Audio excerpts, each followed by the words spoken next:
Welcome to R slash stories about Kevin दोस्तों। जहाँ आज के एपिसोड में केविन को कुछ भी करके लैपटॉप चाहिए तो चाहिए। चलिए सुनते हैं। तो सम कंटेक्स्ट देने के लिए ये 2018 की एक कहानी है। तो केविन एक ऐसा लड़का था जिसके साथ मेरी अच्छी बनती थी और वो क्लास में अपना ठीक ठाक अच्छा प्रदर्शन कर रहा था। हाई स्कूल में अपने पहले 3 वर्षों में मैंने उसके साथ बहुत समय बिताया था और वो मेरे साथ केवल एक क्लास में ही था, लेकिन वो मेरी एक पसंदीदा क्लास में था। मैंने उसे एक मैजिक द गैदरिंग में इंटरेस्टेड करवाया था और उसके साथ साथ लंच रूम टेबल पर गेम खेलने में काफ़ी समय बिताया। और मैंने उसे एक डेक बॉक्स के साथ एक पूरा कस्टम मेड डेक भी दिया था। उसने भी इसे काफ़ी इंजॉय किया था और वो एक अच्छा दोस्त बन गया था। अब देखें ये कि केविन अपने नाम को किस प्रकार से साबित करता है। अचानक केविन ने स्कूल आना बंद कर दिया। किसी ने भी उसे नहीं देखा और उसे क्लास में आए 3 महीने हो गए थे। और मुझे उन क्लासमेट से भी पता चला जो उसके साथ ज्यादा क्लास शेयर करते थे। उन्होंने बताया कि वो बिल्कुल भी स्कूल नहीं गया है पिछले 3 महीनों में। अचानक वो जितनी तेजी से गायब हुआ था उतनी ही तेजी से वो सामने आ गया। वो लंच टेबल पर दिखाई दिया, लेकिन एमटीजी डेक के बिना और स्पष्ट रूप से थोड़ा डाउन सा सैड ही नजर आ रहा था। मैंने उससे पूछा क्या हो गया और वो कहाँ था। मैंने बोला कहाँ थे यार, कई महीनों से तुम्हें नहीं देखा। केविन बोलता है यार मेरे ग्रेड गिर गए और मेरी माँ मुझ पे गुस्सा हो गई, इसलिए उन्होंने मेरा ज्यादातर सामान छीन लिया है और मेरे पास केवल एक बिस्तर, एक कंबल, एक डेस्क और कुर्सी रह गई है।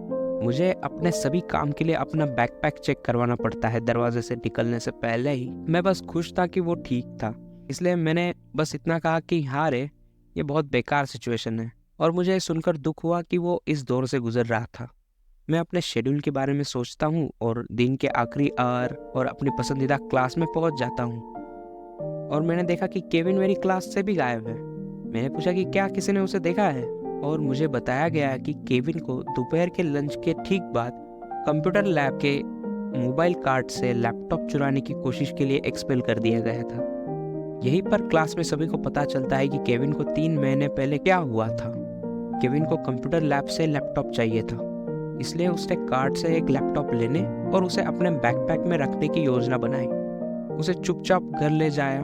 उसने ऐसा ही किया, चुपचाप घर ले आया और अब यह लैपटॉप उसका हो गया। कंप्यूटर लैब में जाने का उसका तरीका यह था कि उसने दरवाजे को कागज से जाम कर दिया। कंप्यूटर लैब में जाने का तरीका यह था कि उसने दरवाजे को कागज से जाम कर दिया और उसे लॉक करने में इम्पॉसिबल बना दिया। इससे हुआ यह कि केविन आसानी से और चुपचाप लैब के अंदर घुस गया।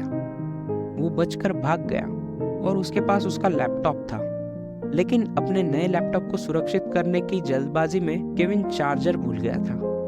लैपटॉप चुराने के बाद केविन अगले दिन आया और कागज से फिर दरवाजा जाम कर दिया और अपना चार्जर लेने चला गया। यहीं पर केविन का प्लान फेल हो गया। केविन ने चार्जर पकड़ लिया और उसे मोबाइल कार्ड से अलग करने की कोशिश करने लगा और कार्ड को दीवार के खिलाफ बार बार पीटना शुरू कर दिया, जिससे ठीक बगल में लाइब्रेरी में जोरदार धमाके की आवाज हुई। केबल को फ्री करने के बाद, जो अब तक वायर टूट चुकी थी बाय द वे उसके पीटने से, केविन का सामना हमारे कैंपस पुलिस अधिकारी के साथ हुआ, जो दरवाजे पे ही था।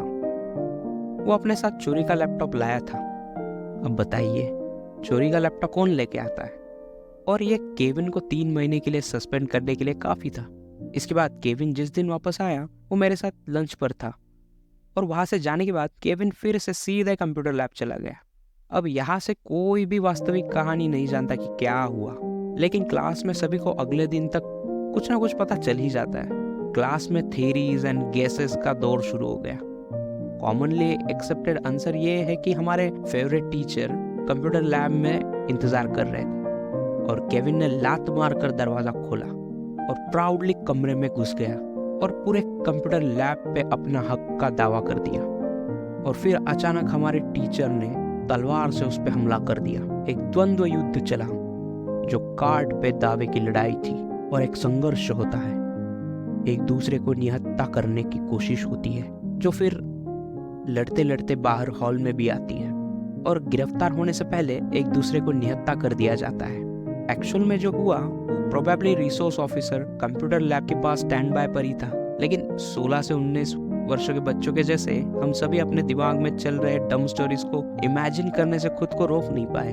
और बस इतना ही, हमने केविन को फिर कभी नहीं देखा।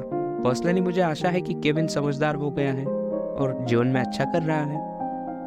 एडिट। इसे फिर से पढ़ते हुए मुझे बस इतना एहसास हुआ कि अगर केविन बैकपैक चेक करने के बारे में अगर झूठ नहीं बोल रहा था, तो वो अगर लैपटॉप चुरा भी लेता तो भी दरवाजे पे ही पकड़ जाता अपनी मॉम के साथ।